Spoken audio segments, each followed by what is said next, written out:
Beredar video viral pembongkaran rumah menggunakan alat berat di Desa Pule, Kecamatan Pule, Trenggalek. Dalam video viral berdurasi 30 detik itu, terlihat eskavator merobohkan seluruh bagian rumah, mulai dari dinding sampai atap. Kepala Desa Pule, Purwadi, mengatakan rumah tersebut milik pasangan suami istri. Karena hubungan rumah tangga kurang harmonis, Pak Sutri itu memutuskan untuk membongkar rumah. Video viral itu direkam pada Sabtu, 23 Oktober 2021. Video viral itu diunggah lewat akun TikTok @rismakurnia66. Sang suami membangun rumah berstruktur mayoritas batu bata putih itu di tanah milik sang istri. Gara-gara keretakan rumah tangga, sang suami minta ganti rugi atas bangunan rumah tersebut.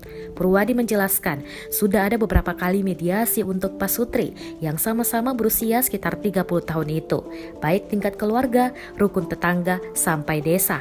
Bahkan Purwadi pernah menyarankan agar bangunan rumah tersebut tidak dihancurkan. Purwadi minta sang suami untuk mengikhlaskan bangunan rumah tersebut. Pihak desa menggelar mediasi terakhir sekitar sepekan sebelum perobohan bangunan rumah. Purwadi mengaku tidak melihat langsung perobohan rumah tersebut.